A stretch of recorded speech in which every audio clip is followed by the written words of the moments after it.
Vocês conseguem me ouvir bem? Vamos dar início à nossa atividade. Todos me ouvindo? Certo. Então, vamos dar início. Boa tarde a todos. Meu nome é Juliana, faço parte aqui da equipe do Núcleo do Telesaúde Bahia. E hoje vamos falar sobre as contribuições no cuidado das pessoas com transtorno do espectro autista e suas famílias.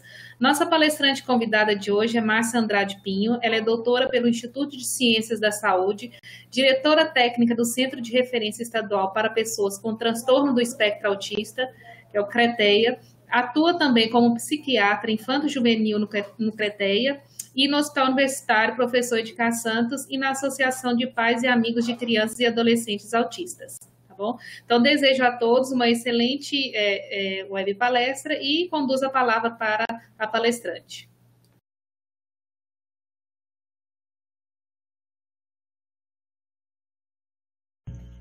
Pronto.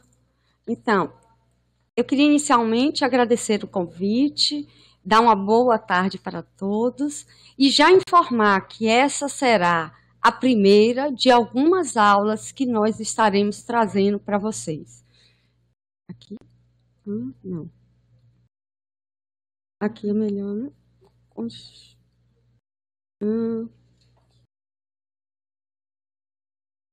Certo, ok.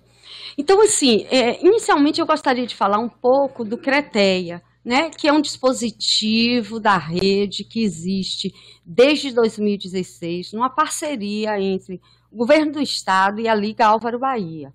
Então, esse dispositivo surgiu com uma proposta, inicialmente, eminentemente de docência, né? Apesar de que ele também faz assistência.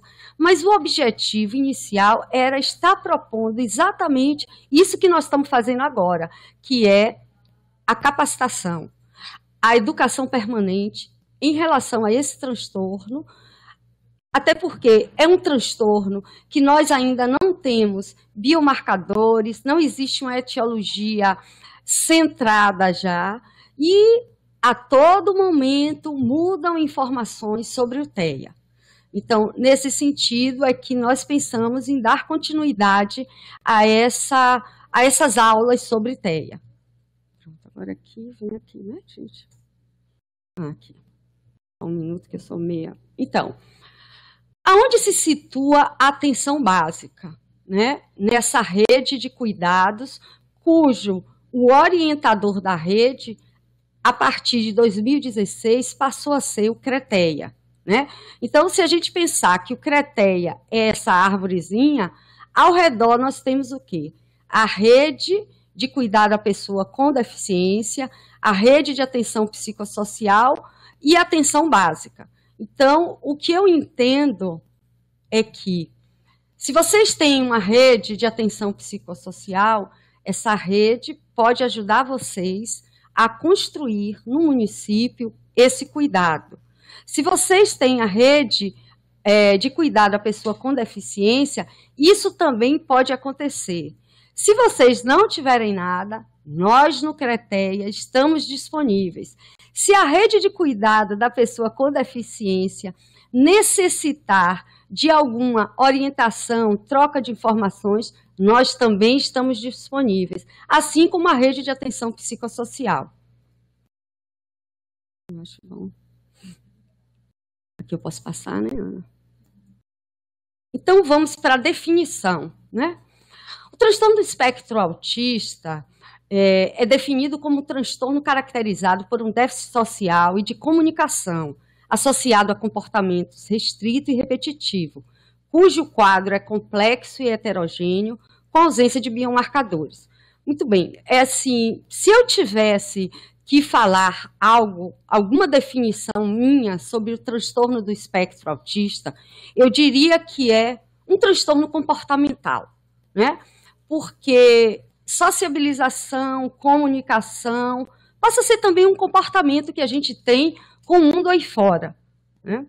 E quanto à questão da heterogeneidade, eu acredito também que vocês já devem ter ouvido falar na questão dos fenótipos, né?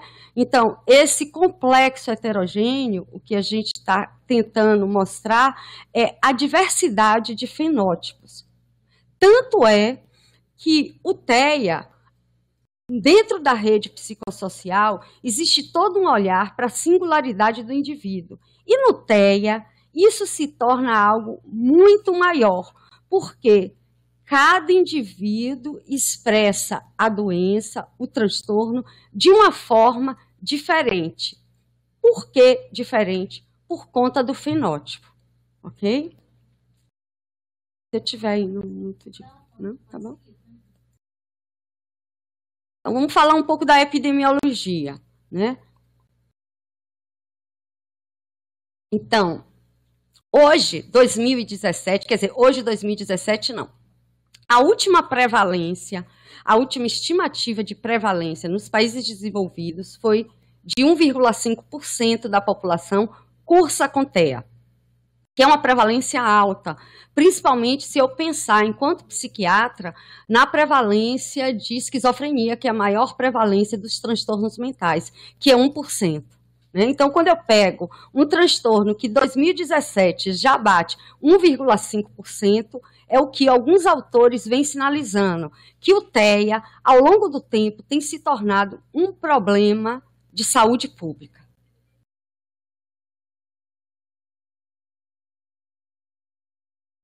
Muito bem.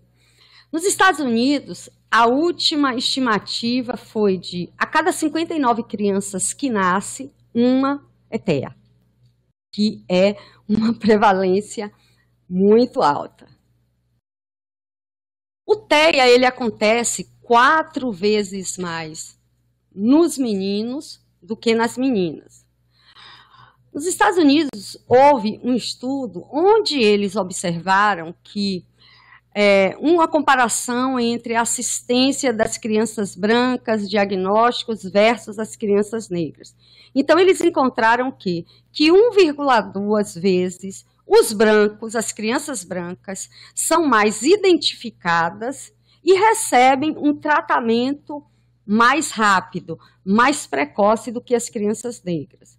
Em relação aos hispânicos, que são as crianças latinas, por exemplo, é 1,5 vezes maior em comparação com as crianças hispânicas. Ou seja, as crianças brancas, elas são 1,5 mais assistidas do que as crianças hispânicas. E aí segue o comparativo entre as negras e as hispânicas. Na minha experiência do SUS, eu poderia interpretar esses dados como a questão da acessibilidade, né? Acessibilidade ao diagnóstico, acessibilidade ao tratamento, porque acaba que o tratamento especializado, muitas vezes, ele ocorre nas grandes metrópoles, né? E em municípios não existe especialista ou não existe ainda protocolos que possam ajudar vocês a, pelo menos, suspeitar desse transtorno. Se eu estiver indo muito depressa, vocês avisam. Vamos falar um pouco de fatores de risco, até porque eu acho que isso tem muito a ver com a atenção básica, com os agentes comunitários, com as enfermeiras, certo? Que, na verdade, a gente sabe é quem faz um trabalho bem maior nesses municípios. Então, os fatores de risco são fatores que estão ligados predominantemente à maternidade. O que seria isso? Não só a faixa etária, como eu coloco aí no slide, mas também a condições clínicas pré-natais. Então, eu entendo que se essa gestante ela é bem acompanhada no território pelos agentes comunitários, se ela é bem acompanhada no posto pela enfermeira, a gente já pula um degrau, ou seja, os riscos diminuem. É importante que eu sinalize para vocês que a noção de risco aí não se trata de algo, vamos dizer assim, de algo que irá acontecer. Tipo, se a gestante tiver um quadro de hipertensão, com certeza o filho dela vai nascer TEA? Não. Mas ele terá uma probabilidade maior do que aquelas gestantes que não têm quadro de hipertensão. Então, por isso que é super importante o acompanhamento desse pré-natal, porque ele poderá funcionar, sim, como um fator de risco para as pessoas. E em relação ao fator de proteção, isso daí eu acho que é uma coisa que vocês já fazem muito mais até do que eu, que é a suplementação à base de ácido fólico. Por exemplo, é um fator de proteção importante para o sistema nervoso central. Existem outros fatores de proteção que eu diria também a qualidade de vida dessa família. Pode ser um fator de proteção, né? Porque aí ele vai, a mãe vai gerar um ambiente mais tranquilo, não tão expostas a fatores como vírus, como hipertensão, como bactérias. Espero que a gente esteja... Vamos para o diagnóstico. Muito bem. O diagnóstico do TEA, para mim, a cada dia que passa, é algo muito complexo. Porque se a gente pensar que existem autores que colocam a partir dos 18 meses, eu posso dar um diagnóstico de TEA. Tem outros autores que colocam a partir dos 24, dos 36, mas enfim, dos 18 aos 30 meses é um diagnóstico complexo, não só pelo neurodesenvolvimento, mas também pela própria questão do impacto que esse diagnóstico terá nessa família. Então, o que eu preconizo sempre, inclusive, faz parte do nosso protocolo no CRETEA, é uma avaliação cuidadosa e que abranja vários atores. Daí a necessidade de uma equipe multiprofissional, porque os vários olhares são importantes, porque nós vamos definir um quadro, um diagnóstico, um estigma para essa criança, certo? Então, dentro da abrangência das avaliações, no centro de referência, no CRETEA, nós temos avaliação do quadro psicopatológico, avaliação da comunicação, sociabilização, que normalmente é feito pela fono, o comportamento pelo pessoal da psicologia, a questão neurosensorial pelo pessoal que trabalha com terapia ocupacional e família, qualidade de vida, normalmente fica a cargo das enfermeiras e assistentes sociais, certo? Então, depois que a gente fecha esse complexo de avaliação, aí nós podemos pensar em TEA de uma forma mais concreta. Hoje, mundialmente, o DSM-5 é o instrumento padrão ouro mais utilizado para dar o diagnóstico de TEA.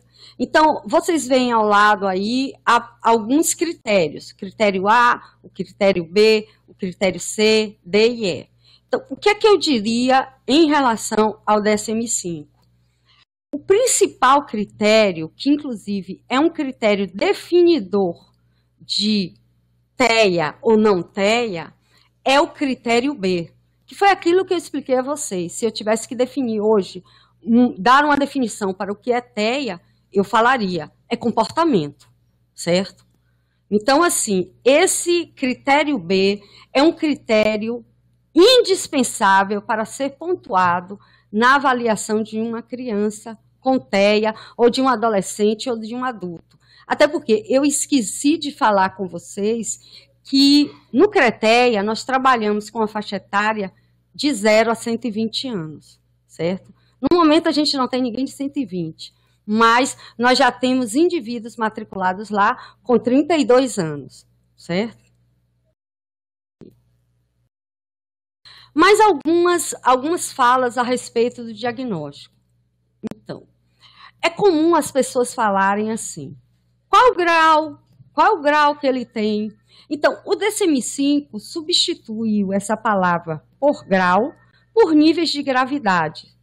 Então, ele define o nível 1 como aquele paciente que tem um transtorno do espectro autista, mas que não exige muito apoio da família. Ele consegue circular melhor no território, ele tem uma funcionalidade melhor, tanto no que diz respeito ao comportamento quanto à linguagem.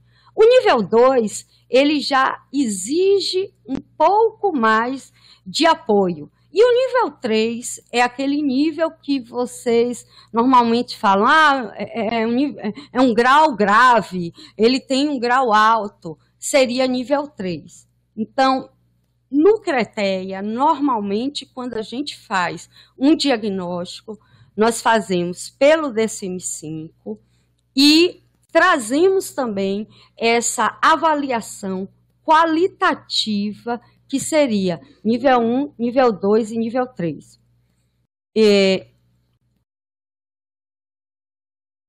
Aqui eu estou só repetindo quais são as áreas mais examinadas, as áreas que a gente leva mais em consideração para dar o diagnóstico de TEA.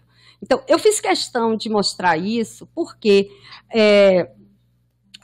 diferente do que as pessoas imaginam, na classificação anterior, nós tínhamos o que chamavam de tríade, certo?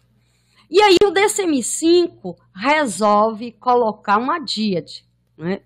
Por que que ele resolve colocar uma díade? Porque ele observou que esse item de comunicação, sociabilização, linguagem, deveria ser um item só. E que o TEA, ele compartilha alguns critérios de comunicação, de linguagem e de sociabilização com outros transtornos, que a gente vai ver daqui a pouco, que seria o diagnóstico diferencial. Então, mais uma vez, o que define o TEA são os comportamentos restrito e repetitivo, né? Que aí eu posso falar de quê? Estereotipias, aquelas manias que eles têm, eu posso falar de estereotipia de fala, eu posso falar dos rituais que eles apresentam. Então, tudo isso é imprescindível que eu encontre no usuário para que eu dê um diagnóstico de TEA. Muito bem. O comportamento é algo que, às vezes, é um pouco traiçoeiro. Por quê? Por mais que eu tenha uma experiência grande em psicopatologia, muitas vezes você olha o indivíduo no processo de avaliação de uma maneira que há uma necessidade de complementação com alguns instrumentos. Porque esses instrumentos, eles funcionariam meio como se os exames laboratoriais, certo?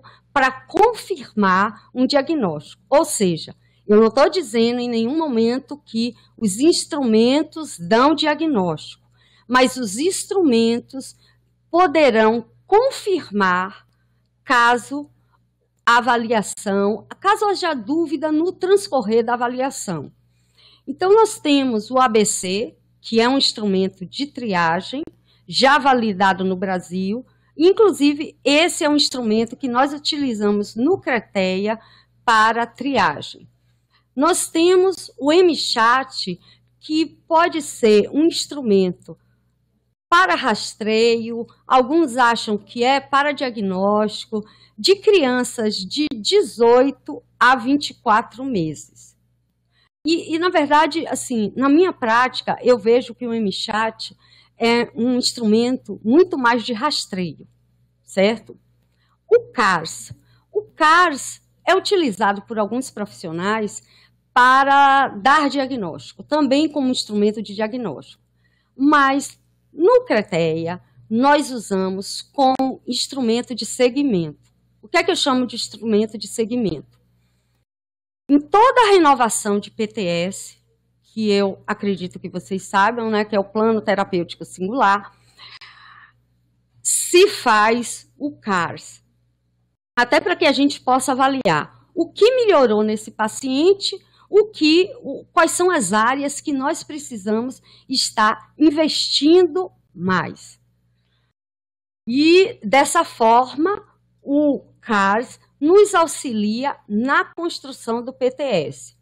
Também tem uma questão importante que eu percebi nas nossas capacitações presenciais lá no CRETEA, que alguns municípios usam a classificação de funcionalidade, a classificação internacional de funcionalidade, como instrumento de segmento. Então, assim, o que é que eu penso em relação a esse instrumento? Há mais ou menos, sei lá, 5 anos atrás, o TEA, ele pertencia exclusivamente à RAPS, a Rede de Atenção Psicossocial. Por conta de algumas questões políticas, enfim, ele passou a ser trabalhado também pela área da pessoa com deficiência. Então, a área da pessoa com deficiência trabalha muito bem com essa classificação internacional de funcionalidade. E, pelo que eu conheço dessa classificação, me parece que ela cumpre muito bem o papel de avaliar a melhora dessa funcionalidade. Diagnóstico diferencial, que foi aquilo que eu falei com vocês em relação a questões como a comunicação. Por que a comunicação, a linguagem, deixou de ser também uma das questões precípuas para eu dar esse diagnóstico? Por conta até de algumas patologias que estão sendo descritas aqui como diagnóstico diferencial. É claro, gente, tem mais doenças. Eu estou colocando aqui as principais, que seriam a síndrome de Rett, o mutismo seletivo, os transtornos de linguagem e da comunicação, a deficiência intelectual e a esquizofrenia. Porque todos esses transtornos, todas essas síndromes, todos esses quadros, eles acabam cursando com algum déficit na sociabilização e linguagem. Então, se o examinador não estiver atento, ele pode, por exemplo, estar dando diagnóstico de TEA a um paciente que tem retardo, está dando diagnóstico de TEA a um paciente que tem um transtorno de linguagem.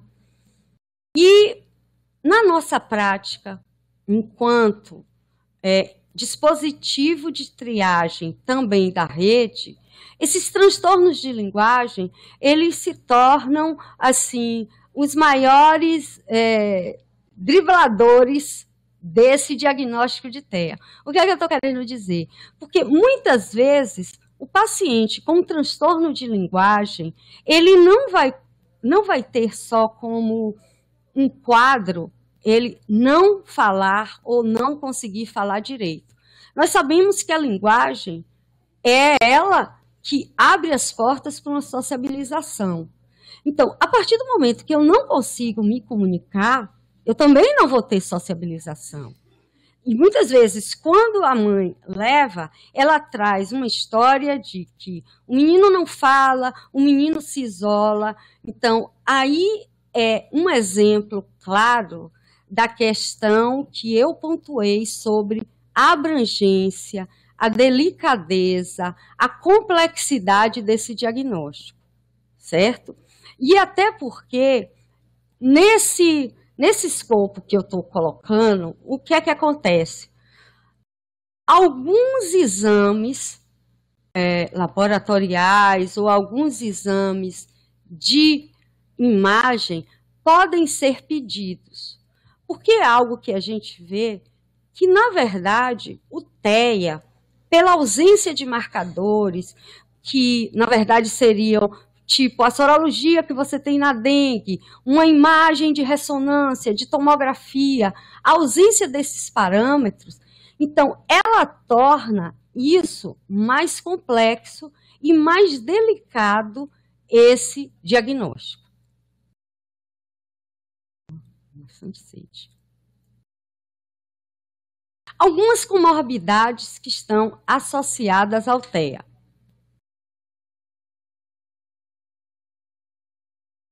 Que, na verdade, eu estou colocando essas comorbidades muito mais como comorbidades que elas dividem a etiologia com a neuro e a área de psiquiatria. Então, por exemplo, a síndrome do X frágil. Eu posso ter TEA com X frágil, posso ter. Então, aqui eu coloquei que 27,9% dos pacientes diagnosticados com TEA, eles podem ter como comorbidade um X frágil. E aí que entra a necessidade, se eu quero fazer um diagnóstico mais preciso, dos exames de genética, que na verdade são exames laboratoriais, dessa avaliação genética, isso é importante. Assim como a esclerose tuberária, a síndrome de Down, né, são elementos, ou melhor, são patologias que é importante que nós dividamos, ou melhor, que a gente divida esse diagnóstico com a genética. Aí nós temos ainda a paralisia cerebral, e 15% dos pacientes com TEA, eles podem apresentar um quadro de paralisia cerebral, dismorfia muscular e neurofibromatose. Então, isso daí é para que vocês tenham ideia sempre dessa questão da complexidade. Normalmente, às vezes, as pessoas me perguntam quanto tempo eu levo para dar um diagnóstico de TEA. Então, eu não fecho um diagnóstico de TEA em menos de 2 meses, porque eu acredito, por todo esse contexto da apresentação que vem sendo feita, que é algo muito, muito delicado e de grande responsabilidade.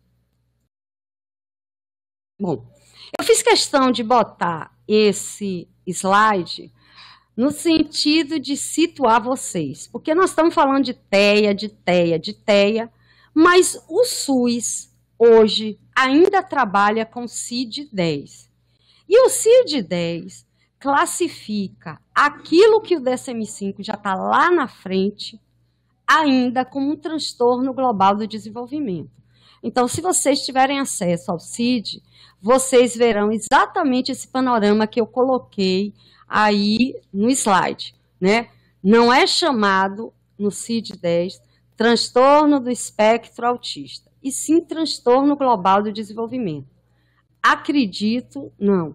O CID-11 já virá como um transtorno do espectro autista, porque ele foi baseado no DSM-5. Tratamento. Isso é uma parte interessante. Qual o objetivo do tratamento do paciente com TEA? Melhorar a funcionalidade social, melhorar a habilidade de comunicação, melhorar o comportamento, né? Não só os comportamentos adaptativos, como os comportamentos não funcionais. E, ao meu ver, a inclusão desse paciente na escola. Por quê? Hoje se discute muito a importância da educação na melhora do paciente com TEA. E isso fica facinho de vocês entenderem. Por quê? A criança, teoricamente, ela deveria ir 5 dias da semana para uma escola. Enquanto que, hoje, no SUS, o que é que a gente consegue? Uma terapia, um horário de terapia para esse paciente por semana. Então, se eu comparar até 1 hora, que não é 1 hora, versus a estimulação que ele irá receber dentro do cômputo escolar, vai ser algo significativamente maior na escola. Agora, no CRETEA, o que é que nós temos observado com o acompanhamento da rede de educação do município de Salvador? Que existe uma necessidade de capacitação imensa dessa rede escolar para que eles possam realmente funcionarem como, vamos dizer assim, fatores de proteção, fatores de estimulação, fatores que tenham um impacto significativo na melhora do paciente. Eu vou falar agora especificamente das intervenções terapêuticas não medicamentosas e das medicamentosas. Então, em termos de intervenções terapêuticas não medicamentosas, o que é que nós vamos ter, ou melhor, o que é que a literatura hoje preconiza e que são intervenções que já são feitas em todo o território do Brasil, que é o ABA, que é intervenção baseada em análise do comportamento. Desculpe, na verdade, o método é ABA, e as intervenções seriam baseadas nessa análise do comportamento. A comunicação suplementar e alternativa, as intervenções para que ocorra uma melhora da integração neurosensorial e as intervenções também baseadas no modelo do Floor Time. Eu acho que essas seriam as intervenções mais importantes e que redundariam num impacto melhor, maior, no prognóstico desse paciente. Agora nós vamos para a intervenção medicamentosa, que eu sei que muitas vezes, muitos municípios só têm a intervenção medicamentosa como apoio, como algo resolutivo, né? E, na verdade, não é. Né? E não é uma realidade só do Brasil. A mesma realidade que a gente vivencia aqui é uma realidade que também é vivenciada nos Estados Unidos. Ou seja, os pacientes que moram nas metrópoles, nas cidades maiores, eles têm um acesso mais rápido ao diagnóstico e mais rápido às intervenções, não, às intervenções. Enquanto que o pessoal da zona rural, eles só contam, muitas vezes, exatamente com isso que eu estou sinalizando aqui, a intervenção medicamentosa. E em qualquer autor, qualquer pesquisador, mesmo que seja da área, vamos dizer assim, biológica, ele vai concordar que a risperidona e o aripiprazol sozinhos não vão melhorar nem curar os pacientes com TEA. Até porque não é esse o mecanismo de ação desses pacientes. E até mesmo porque o TEA é uma doença crônica sem ainda nenhuma medicação que possa dar conta, melhorar, ficar bom. Não existe. Uma coisa importante para estar falando, principalmente com atenção básica, é a respeito da risperidona. Até porque o aripiprazol é reconhecido mundialmente, através de estudos multicêntricos, como também uma droga de eleição para o tratamento com TEA. Porém, no Brasil, até o momento, o SUS não tem o aripiprazol, não reconhece o aripiprazol como um fármaco que possa ajudar na melhora ou contribuir para diminuir os sintomas, como eu coloquei aqui, de irritabilidade, de agitação. Não, o SUS não reconhece ainda isso. Então, na verdade, o que a gente tem é simplesmente a risperidona. E a risperidona, de novo, necessita de um papel importante dos agentes comunitários e das enfermeiras. Por quê? Por conta dos eventos adversos. Então, assim, Normalmente, a risperidona, ela causa ganho de peso. Daí, então, se eu tenho uma doença que é crônica, se eu passo de 2 anos e meio até 40 tomando risperidona, esse aumento de peso poderá redundar em algumas outras comorbidades, como hipertensão, diabetes, e isso só vai complicar o segmento, o prognóstico desse paciente. Outro evento adverso que eu não coloquei aí, mas que existe na risperidona e que é um evento adverso muito desagradável, até se eu pensar que são 4 meninos para uma menina. Que evento adverso é esse? O aumento da prolactina. Então, é um evento adverso da risperidona e que promove um aumento visual dos seios daqueles meninos. Então, isso acaba funcionando mais e mais como um fator de estigma, não só dentro da família, como no território do paciente. O que a gente pode até dizer de bullying, né? Olha, ele é homem, mas tem peito, coisas desse tipo. Então, assim, a risperidona é um fármaco que necessita de um monitoramento. Eu não estou dizendo que não prescreva a risperidona, mas principalmente na infância é importantíssimo que ocorra esse monitoramento pela rede de atenção básica, porque é o que eles contam lá, né?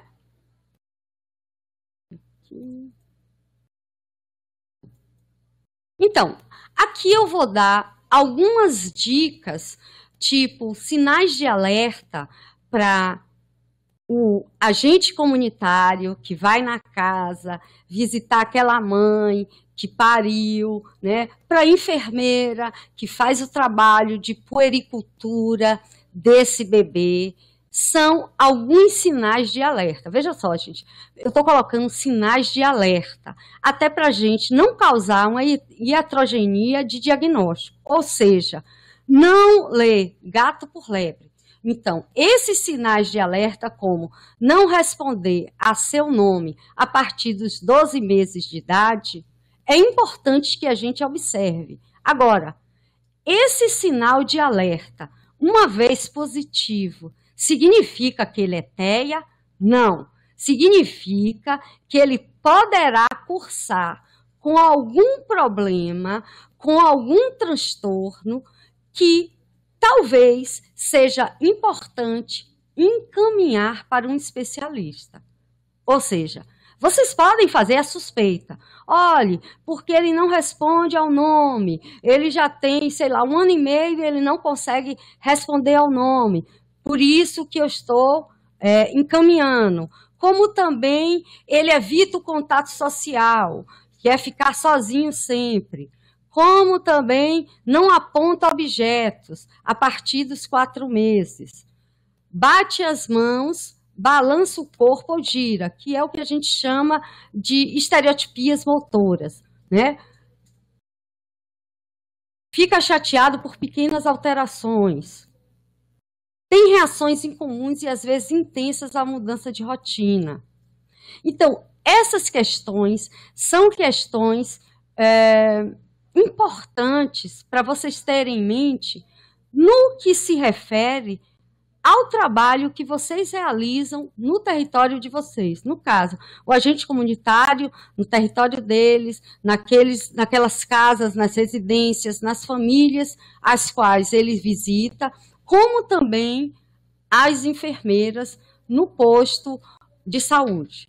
Então, assim, são sinais de alerta que, se persistem, vocês têm alguns sinais de alerta que, ao fazer o encaminhamento ou ao até mesmo solicitar do Centro de Referência Estadual, do CRETEA, a a parceria para fazer o diagnóstico, para ver se a suspeita de vocês está certa, para acompanhar, para capacitar vocês, para matriciar junto com a equipe esse acompanhamento, entende?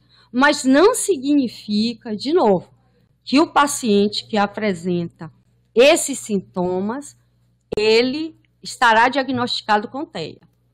É uma suspeita. Okay? Então, aqui eu coloco como cuidar das pessoas com TEA e suas famílias na atenção básica. Então, para mim, qual é o objetivo maior?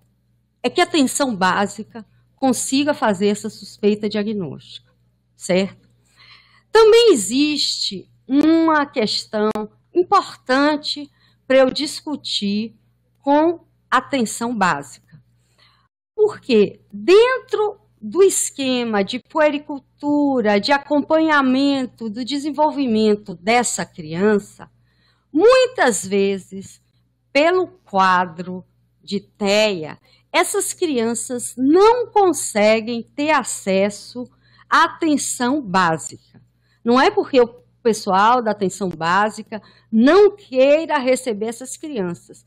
Muitas vezes é até a dificuldade dessas crianças estarem nesse ambiente, porque vai ser um ambiente diferente, um ambiente ruidoso, pessoas diferentes. Então, nesse momento, a capacitação para que se possa adequar a essa receptividade desses pacientes com TEA, a essa inclusão desses pacientes com TEA na atenção básica, é importantíssimo, que também são práticas que nós, do CRETEA, poderemos estar compartilhando com vocês. Então, por exemplo, tem uma questão que tem sido extremamente veiculada pela mídia, por alguns profissionais. As manifestações gastrointestinais. Então, assim, existe algumas falas, ao meu ver, equivocadas, que as manifestações gastrointestinais fazem parte do quadro de TEA. Não. E isso, de alguma forma, eu posso falar, vamos dizer assim, até de cátedra, porque esse foi o tema da minha tese de doutorado. Então, o que é que a literatura, o que é que os grandes estudos multicêntricos nos mostram? Que a criança com TEA é uma criança como outra qualquer, que pode ter quadro de constipação, quadro de diarreia, disbiose, flatulência, que ele pode ter tudo isso. Agora, o impacto que existe é por conta de dois atores. O próprio paciente, que pelo quadro, ele não consegue, vamos dizer, expressar. Porque se existe um problema de linguagem, se ele não consegue ter esse processo de sociabilização, nessa transmissão para o outro, do que ele sente, do que ele está passando, não tem como ele avisar essa mãe, ele dizer a essa mãe que ele está com dor, por exemplo, né? Então, esse transmitir desse incômodo, desse sintoma clínico, vai por onde? Por alterações comportamentais, que incluem o quê?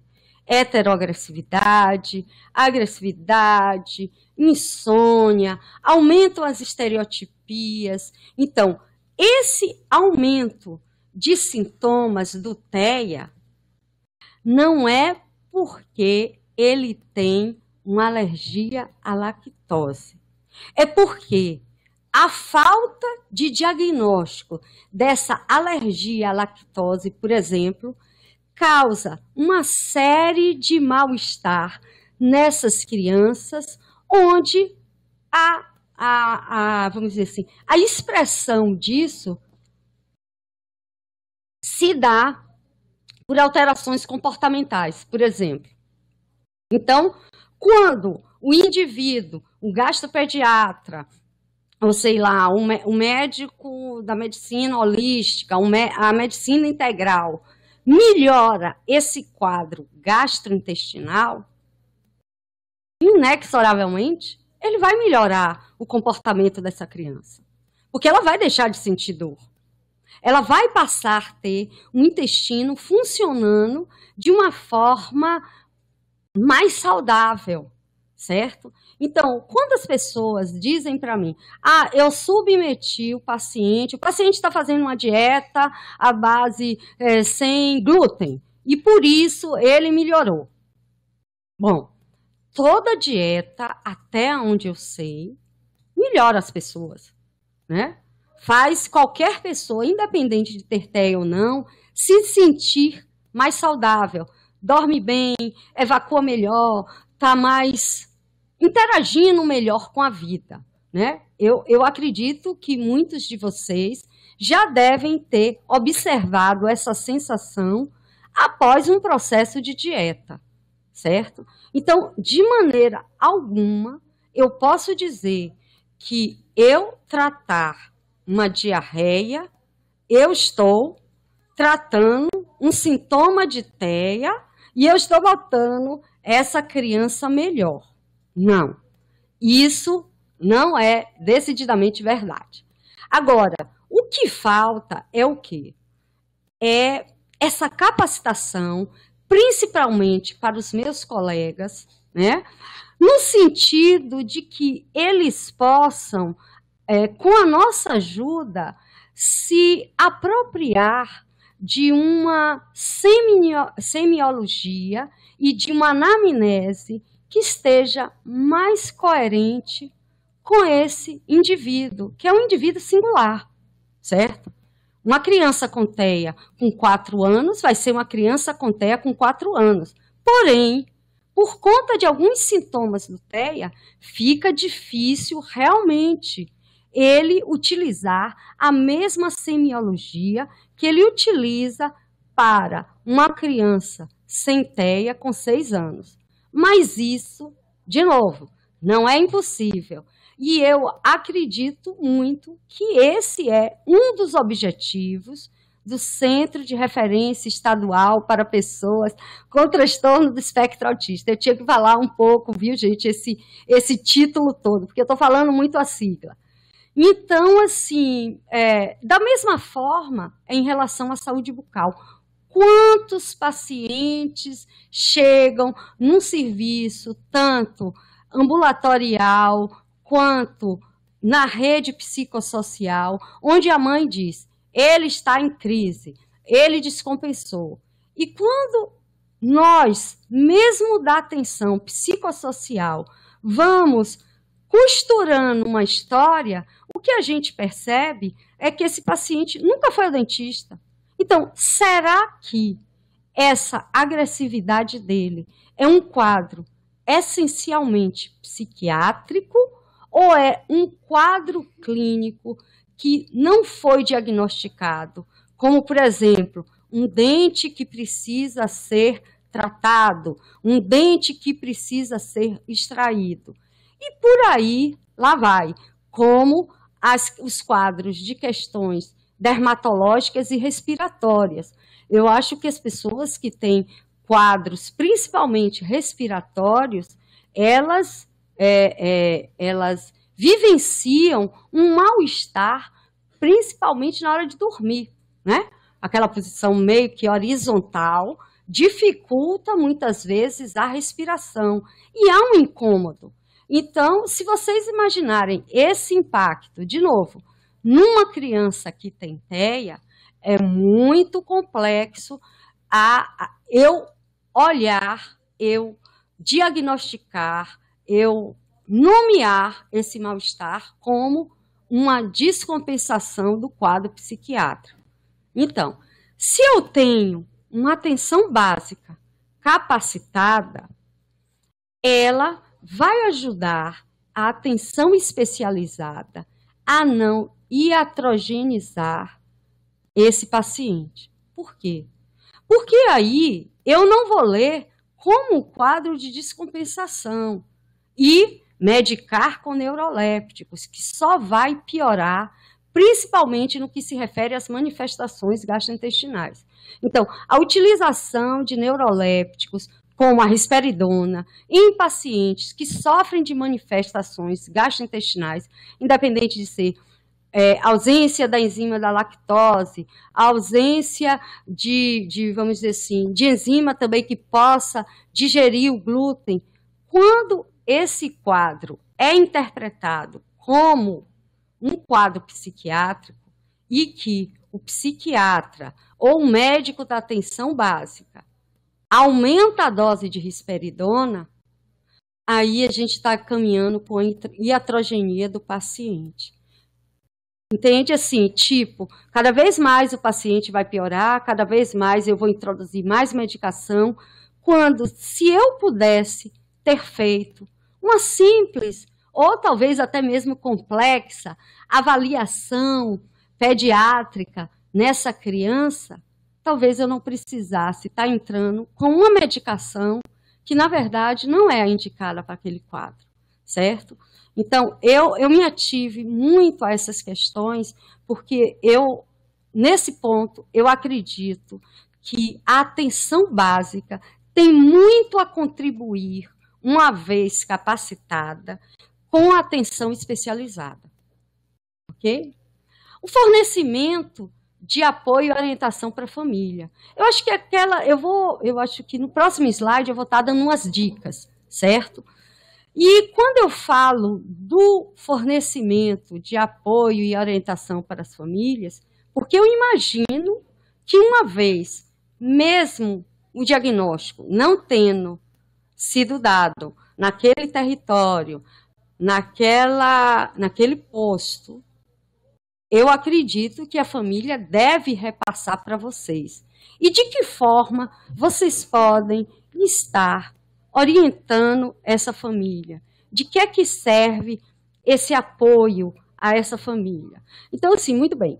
Hoje, nos Estados Unidos, em alguns países como Itália, Austrália, Reino Unido, já se chegou à conclusão que o tratamento de TEA deve ser voltado uma boa parte para ser trabalhada a qualidade de vida da família.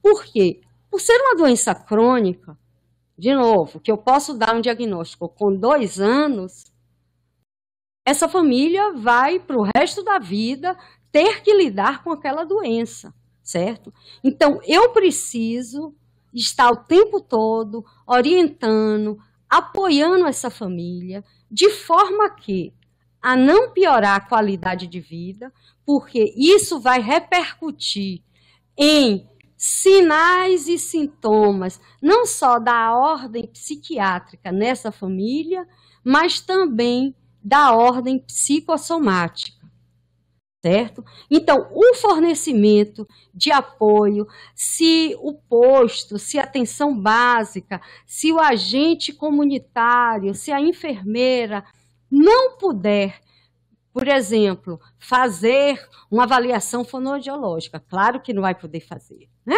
Fazer um tratamento à base de orientação neurosensorial, bem provável que não vá conseguir. Mas tem uma ferramenta importantíssima, que é o apoio a essas famílias no território. Apoio e orientação, né? E, por último, eu coloco o cuidado intersetorial, né? Esse cuidado intersetorial seria o quê? Principalmente o encaminhamento dessa criança para ser incluída na escola. Porque isso é de fundamental importância. Especialmente para aqueles municípios onde não existe uma equipe multi, certo? Então, a escola poderá vir a ser um bom parceiro para vocês. Então, algumas dicas que vocês podem estar compartilhando com os cuidadores. Aprenda o máximo possível sobre TEA. aonde e com quem o cuidador vai poder aprender? Com os agentes comunitários e com a enfermeira, certo? Por isso, a importância de vocês serem capacitados. Explicar à mãe a necessidade que as crianças têm até para se autorregular, como a gente chama, vamos dizer assim, uma terminologia mais da área neurosensorial, mas, enfim, essa estrutura de rotinas é importante para que não haja uma descompensação do quadro, certo? A ideia também de que vocês possam formar nesse território um grupo de pais, os quais compartilhem o mesmo diagnóstico. Por quê? Porque eles poderão trocar experiências e não se sentirem tão só nesse universo do TEA, né? A ajuda do profissional, o profissional da área da enfermagem e o agente comunitário, certo? Então, esses profissionais deverão estar disponíveis para estar acolhendo essas preocupações dessa família. Porque senão essa família, ela começa a criar uma história que em nenhum momento, às vezes, tem um pé na realidade. E isso vai complicar esse tratamento. Orientar a família que, antes de mais nada, ele precisa cuidar de quem cuida. Ou seja, ele precisa tirar um tempo para também se divertir, para fazer algo por ele. Porque senão, a qualidade de vida dessa família vai se refletir enquanto impacto no prognóstico dessa criança. Então, de uma forma mais rebuscada, eu coloquei aí, ter um filho autista afeta toda a família. Pode ser estressante, demorado e caro, que é uma coisa que a gente não falou, né? Que é um transtorno caro. Porque se nós pensarmos a estrutura que o SUS, eu vou falar do SUS, o SUS disponibiliza e que muitas vezes esses pais têm que sair dos seus trabalhos para tomar conta dessa criança, é um transtorno caro, sim. Né? Prestar atenção também é uma coisa muito importante, à saúde física, emocional dessa família. E isso o agente comunitário e a enfermeira poderá fazer, sem precisar ter uma equipe multi, certo? Por quê? Porque a partir do momento que ela começa a identificar essas somatizações, esses problemas emocionais ou sinais de sintomas psiquiátricos, está na hora dessa equipe da atenção básica poder acolher, talvez mais, essa família. Que a gente sabe que muitas vezes, quando eu falo família, acaba se resumindo a cuidadora, que na maioria dos casos é a mãe.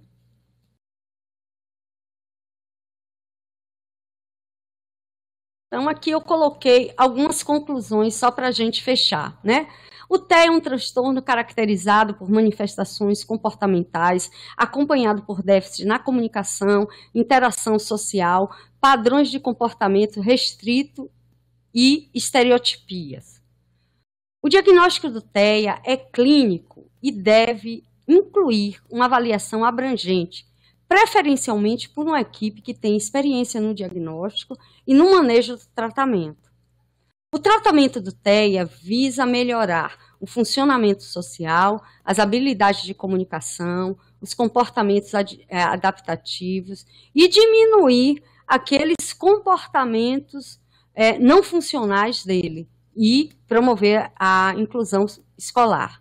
A atenção básica, aí vem as palmas para a atenção básica, possui um papel estratégico nesse cuidado integral. Ou seja, sem a atenção básica, eu estou promovendo um cuidado fragmentado desse usuário e muitas vezes penoso, porque acaba sendo fora do seu território.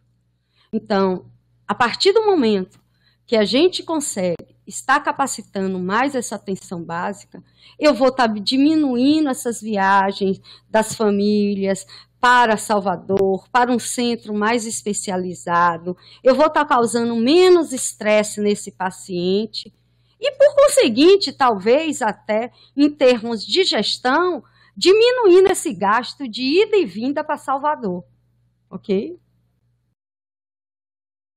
Algumas sugestões de leitura para vocês, né?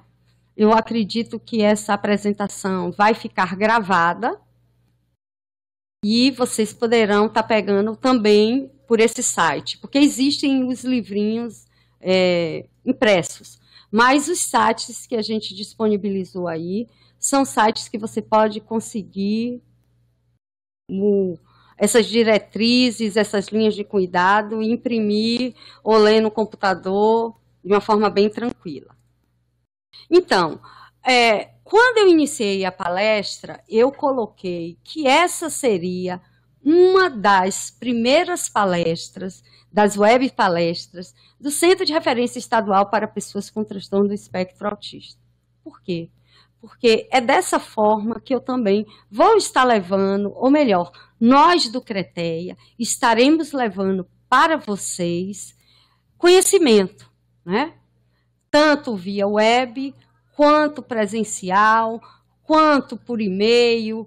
Eu vou estar colocando, bom, aqui, alguns contatos interessantes. Então, apesar do meu contato vir primeiro, a orientação que eu dou é que façam um contato com Ana Carla Fonseca, que é a coordenadora da docência, que abrange todas essas intervenções, vamos dizer, que nós precisamos fazer, não só na atenção básica, mas também na atenção psicossocial e na rede da pessoa com deficiência. Então, nesse núcleo de Ana, nessa coordenação de Ana, abrange o núcleo de ensino, pesquisa, extensão, matriciamento, capacitação, né, matriciamento, capacitação e educação permanente. Porque foi uma coisa que eu frisei bem.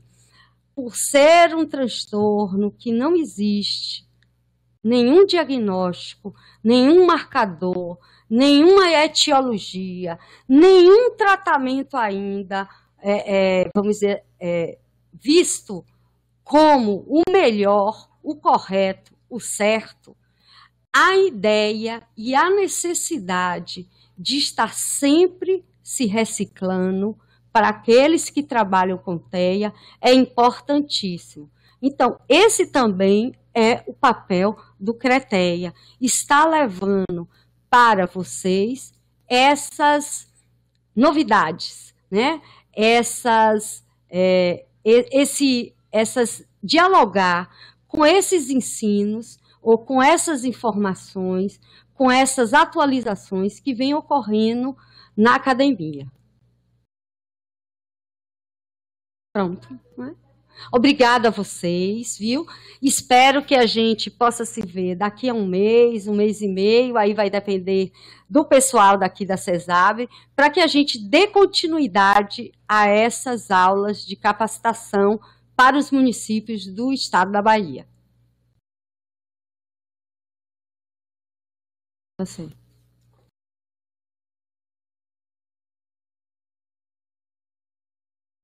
Sim, vou lendo e respondendo, né? Aqui está por ordem, né? Tá. Então, a heterogeneidade é diretamente ligada ao TEA, a hereditariedade é diretamente ligada ao TEA. Sim, é um fator importante, porque quando eu coloco, não é nem hereditariedade, mas quando eu coloco o fenótipo, eu estou colocando uma coisa até um pouco menor do que a genética, né? Que o fenótipo é exatamente o quê?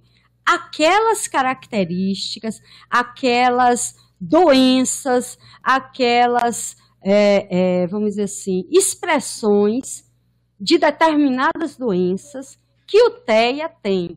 Então, se eu tenho uma mãe que tem um filho com TEA e ela quer ter um outro filho, eu, Márcia, normalmente digo que há uma possibilidade, que, se eu não me engano, é em torno de 25%, certo? Mas como as possibilidades em genética é algo tipo jogar a moeda para cima, cara ou coroa, então eu tenho que dizer a ela, existe essa possibilidade. Não é uma possibilidade tipo 100%, 50%, mas a possibilidade existe para que ela, inclusive, tome essa decisão.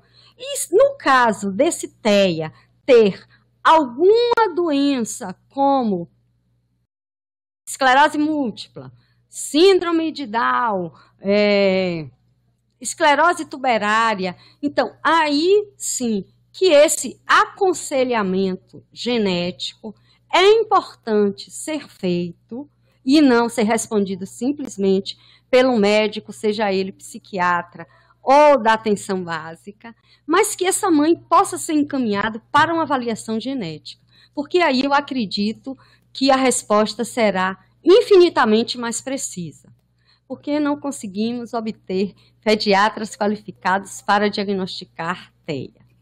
Então, e isso é uma questão que eu posso lhe responder como eles precisam ser capacitados, como eu fui durante o meu percurso enquanto pediatra. Porque para que eu chegue a esse ponto de estar falando com você, teve uma estrada, certo?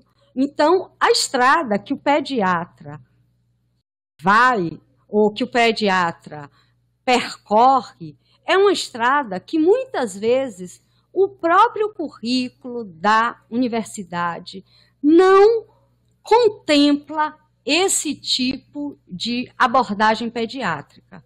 Mas, assim, o CRETEA, existe essa disponibilidade, até porque nós trabalhamos lá com 3 médicos, e eu sei que, às vezes, existem algumas dificuldades de comparecimento e algumas dúvidas, e isso a gente vai estar podendo responder aos pediatras dos municípios, inclusive de Salvador, né? Quais são as dúvidas que eles têm e de que forma nós podemos adaptar essa semiologia, no caso das comorbidades clínicas, e está passando para ele algumas orientações em termos de quadros psicopatológicos, quais são os sinais que eles têm que observar. Eu não acredito muito que o pediatra consiga fazer um diagnóstico preciso, não por falta de competência dele, mas por toda aquela questão que eu coloquei, que envolve avaliação, muitas vezes, de outras áreas. Você aumenta para mim? De outras áreas, que muitas vezes o posto não tem, a UPAs não tem, né?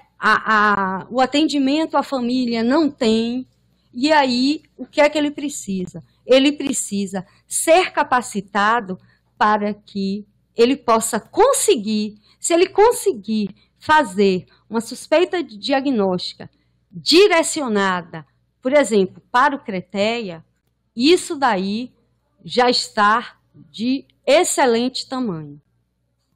Sobre o ácido fólico, a informação que soube... Tarará. Então, veja só. É melhor ler, né? Então, sobre o ácido fólico, há uma informação sobre... há uma informação que soube em um congresso em São Paulo que excesso de ácido fólico é um fator de risco. Já há um consenso sobre isso? Veja só. Então, a primeira coisa que eu lhe perguntaria seria: qual foi o profissional que colocou essa informação nesse congresso, certo? Porque é muito interessante, porque quando nós, enquanto equipe, estávamos fazendo essa apresentação, surgiu essa questão, né? E foram colocadas, assim, algumas, vamos dizer assim, algumas opiniões. Então, opinião não é ciência, é algo meio que axiológico.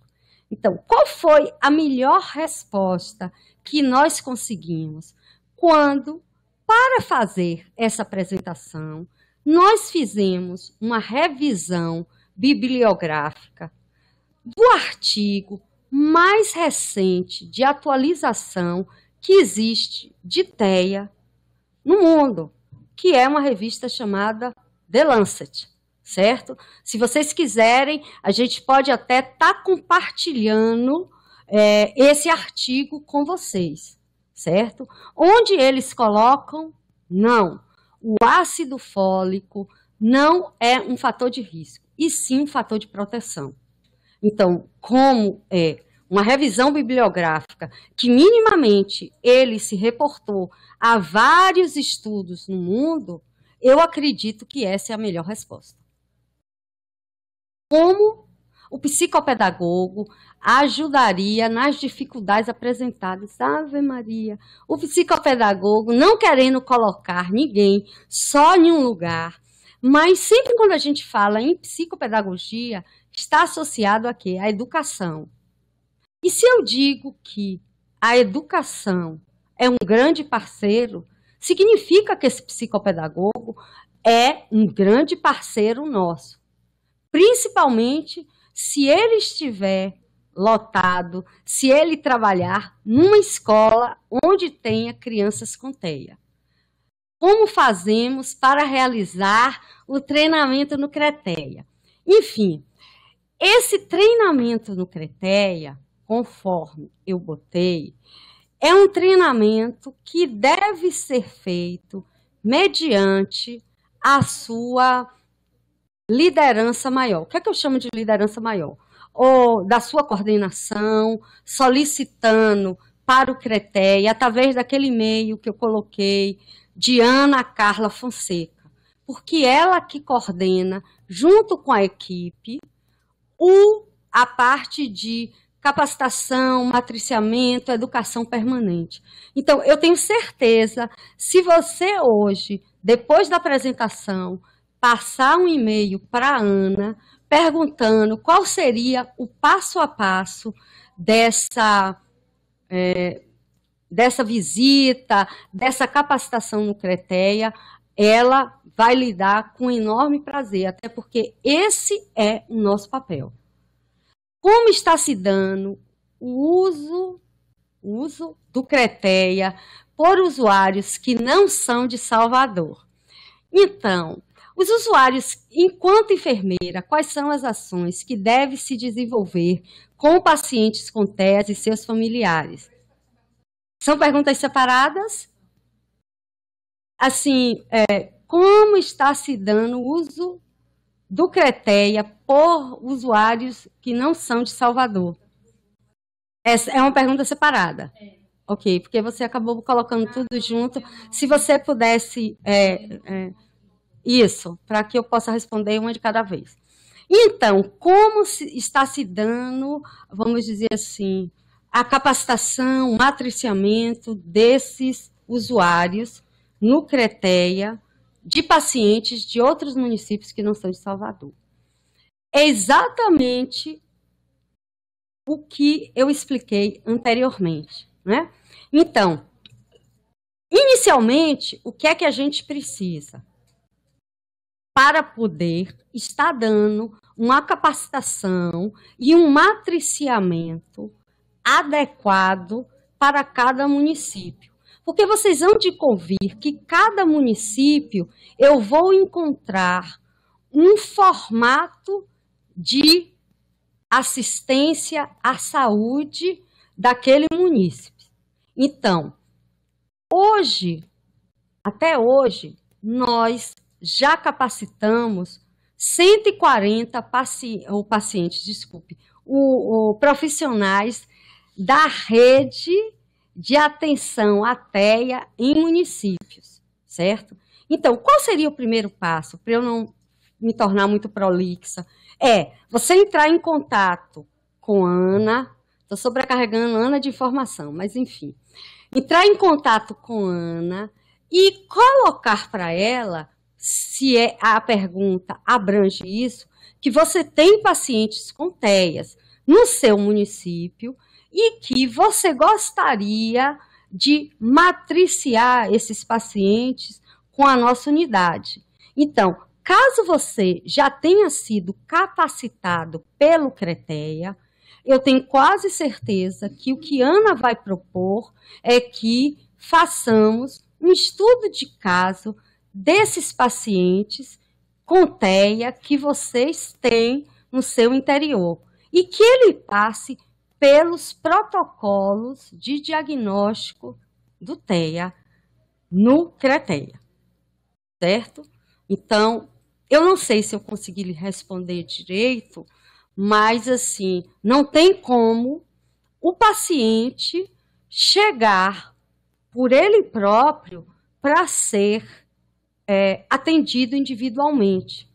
Mesmo porque, eu não sei se você se lembra, que no início da apresentação, o que foi que eu coloquei? Que o crescente aumento de prevalência de TEA no mundo está se tornando, segundo os grandes pesquisadores, um problema de saúde pública. Então, quando eu falo de saúde pública, eu não falo de um, eu falo de vários. Então, o que é muito melhor para o seu município? Que venham vários e sejam capacitados e recebam toda essa informação e todo esse apoio para aprender pelas web-aulas, ou até mesmo vir aprender presencialmente dentro da rotina do TEA e discutir esses casos que você tem. Então, eu acho esse modelo um modelo muito maior, porque vai estar sempre contemplando novos pacientes que venham aparecer no seu território com TEA. Aí você já está pronta, podendo só matriciar alguns casos que sejam mais complexos com a gente. Qual é a outra pergunta, gente, aqui? Coloque, por favor. Vou ler a pergunta aqui. Não, aí vai complexo. Tá certo, leia. Bom, eu vou ler a pergunta aqui, a próxima. Enquanto enfermeira, quais ações deve desenvolver com os pacientes de TEA e seus familiares? Então, eu falei na apresentação toda. Na verdade, eu até privilegiei mais vocês, enfermeiras, e os agentes comunitários, do que até mesmo os colegas. Certo? Então, assim, algumas coisas, você pode estar orientando esses pais, você pode estar recebendo esses pais, você pode estar acolhendo esses pais, você pode estar sensibilizando ou buscando esse olhar mais singular para esse usuário dentro do seu posto, né? Percebendo algumas dificuldades que ele pode ter, né? No que diz respeito ao ambiente, à rotina, aos ruídos, certo? Buscando até um novo fluxo para atendimento deles, né? Por exemplo, ser num horário onde não tenha tanta movimentação, eu não sei, né? O próprio acompanhamento que você faz do desenvolvimento de uma criança também lhe dá o respaldo, conforme eu expliquei, para fazer a suspeita, né? Em termos práticos, de que forma você poderia ajudar essa criança? Eu acho que, de forma prática, ajudando os pais, e de forma prática, promovendo um diálogo com a educação do seu município, certo? E mais algum conhecimento extra, nós do CRETEA, é que estaremos capacitando você, certo? Como em relação a instrumentos, a intervenções, porque até pela pela sua profissão, eu imagino que na sua formação curricular faltou alguns dados que lhe possibilitasse estar até nesse fronte das intervenções propriamente ditas. Mas isso, o CRETEA tem algumas propostas bem interessantes que poderão ser utilizadas pela rede de atenção básica do estado da Bahia sem dificuldades. Qual outro? Como os professores e profissionais das escolas podem contribuir para a inclusão dos estudantes? Quais as ações necessárias no âmbito escolar?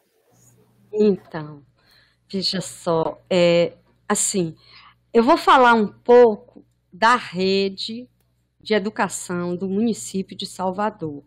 Então, o que nós temos escutado dos seus colegas é que eles precisam de capacitação. O CRETEA desenvolve uma atividade para os professores, tanto da rede pública quanto particular, que é chamado Roda de Conversa. Né? Então, essa roda de conversa, ela tem uma metodologia interessante, porque, vamos dizer assim, ninguém nesse grupo de roda de conversa, que às vezes ocorrem com 30, 35 profissionais da área de educação, é o protagonista. Então, a saúde chega com o conhecimento da saúde e a educação com o conhecimento da educação. E a gente troca. Então, muitas vezes, a gente tem percebido que os profissionais da área de educação, eles demandam até essa capacitação. Porém, ela não existe de forma sistemática. É o que tem sido colocado para a gente. Né? Então, assim, uma forma de ajudar, o que é que nós propomos? Discussão de casos. Porque, normalmente, essas escolas que vão para a roda de conversa são escolas de usuários que estão sendo assistidos nesse momento no CRETEA. Então, eu acredito que a educação possa dialogar com a saúde, trocando as experiências com esse paciente. Ok? Pronto. Outra pergunta é, a seleção alimentar, ela ocorre em algum momento específico ou pode se manifestar a qualquer momento, independente do tratamento? Então, ela está falando de seletividade alimentar, que é um tema muito controverso na literatura. Por quê? Porque, de alguma forma, as pessoas entenderam, e a internet também corrobora para isso, que seletividade alimentar é um sintoma do TEA. Primeira coisa, não é seletividade alimentar que é um sintoma do TEA, e sim a desregulação neurosensorial do paciente, que, na verdade, é o quê? Dentre outras coisas, é a textura do alimento, a cor do alimento, a forma como esse alimento é apresentado à criança, certo? E até mesmo existem alguns pesquisadores que colocam a seletividade alimentar bem dentro daquele critério B do DSM-5, que é o quê? Uma alteração comportamental via uma desregulação neurosensorial, pode ser via a questão de um comportamento repetitivo. Então, ele só tomava mamadeira, então ele quer tomar mamadeira sempre, para sempre, enfim. Né? E esse processo, muitas vezes, da retirada da mamadeira ou da oferta de outros alimentos com outros sabores, outras consistências, demanda uma paciência, uma disponibilidade da cuidadora. Então, aí a gente fechamos o ciclo. Por que que eu tenho sinalizado constantemente nessa apresentação a necessidade de apoio, de orientação, de acolhimento a essa família? Porque tem atividades que a mãe precisará desenvolver em casa. E se ela não estiver bem, ela não vai conseguir desenvolver, certo? Então, resumindo tudo, alguns autores, eles interrogam. O que essa criança tem é o que se chama de seletividade alimentar ou foi uma dificuldade de romper esses rituais e rotinas, ou foi uma dificuldade de organizar esse indivíduo neurosensorialmente? Eu acho que deu para responder, né? Ok, vamos lá. Vou ler a próxima. A presença de epilepsia em crianças e adolescentes com autismo é relativamente comum, em torno de 30% a 35% de seus portadores. Mas todo paciente epilético pode ser associado com TEA? Você está perguntando ao contrário. Se todo paciente... Não é? Ela está perguntando ao contrário. Se todo paciente é epilético, é. Não, isso não é verdade. A epilepsia é uma daquelas comorbidades, como tinha a paralisia cerebral, que podem ter um impacto grande no prognóstico dessa criança. Ou seja, pode ser um fator, vamos dizer assim, de dificultar mais a melhora dele, certo? Ou de tornar essa melhora mais gradativa, mais lenta, certo? Mas, na verdade, todo epiléptico não é TEA. Uma outra pergunta, e já para finalizar também, o CRETEA tem conseguido ofertar apoio matricial às equipes de onde nasce, para que essas consigam apoiar melhor as equipes da atenção básica no que diz respeito ao TEA? Então, vamos por parte, porque eu imagino quem me perguntou isso deve entender de saúde pública de rede. Então, como é que eu posso entender qual é a demanda do seu município sem antes mapear? Então, o que o CRETEA tem feito enquanto fluxo e metodologia é convidar a equipe de saúde, a equipe que presta assistência a essa clientela no município, para que ela traga uma radiografia do que existe no município para que eu possa trabalhar, ou melhor, para que nós possamos trabalhar. Porque, nesse sentido, o CRETEA também está desenvolvendo algo meio tipo PTS, certo? É um plano de ação individual para cada município. Porque nós já encontramos municípios que nos disseram que eles não precisam serem capacitados por TEA, que de TEA eles entendem bem. Já teve outros municípios que só têm atenção básica. Então, só aí você vê que são duas realidades diferentes. Então, o que eu vou ofertar para esse município que só tem atenção básica vai ser diferente para esse município que me diz não preciso da sua capacitação. Como tem municípios que também chegam nos colocando para a gente que no município dele a assistência é dado em parceria com a educação. Então, aí, nós teremos que fazer uma outra abordagem, que será diferente de A, de B ou de C. Então, qual é o primeiro passo para essa questão do matriciamento? É que seu município venha, traga essa estrutura dele, para que a gente possa fazer um planejamento individual para cada município, a depender dos dispositivos do SUS que ela tenha no município. Entendeu?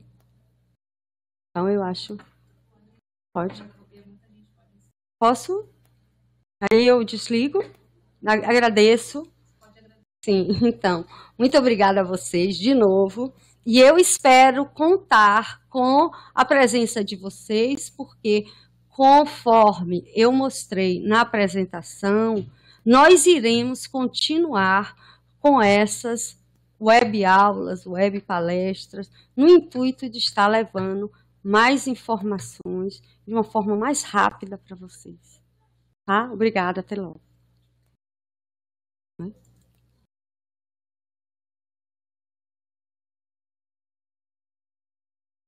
Bom, pessoal, então estamos encerrando mais uma atividade aqui do Telesaúde. Gostaria de agradecer a participação de todos vocês e as contribuições que os profissionais fizeram aqui com as perguntas, né, várias perguntas relacionadas a esse tema. Agradecer a nossa palestrante pela excelente explanação aqui nesse dia de hoje e convido a todos, então, para assistir a nossa próxima web palestra, que a gente também estará abordando esse tema aqui, que é a epidermólise bulhosa, né, que é uma doença grave. Então, eu convido a todos os profissionais, inclusive aqueles da região sudoeste do estado da Bahia, onde a doença é mais prevalente, para poder assistir. Essa também será um ciclo que nós estaremos iniciando no intuito de capacitar os profissionais da atenção básica para cuidar tanto dessas crianças afetadas com essa doença grave e também dar suporte para os familiares. Obrigada a todos e coloquei aqui no bate-papo também o link para solicitação de declaração. Até a próxima web palestra. Boa tarde.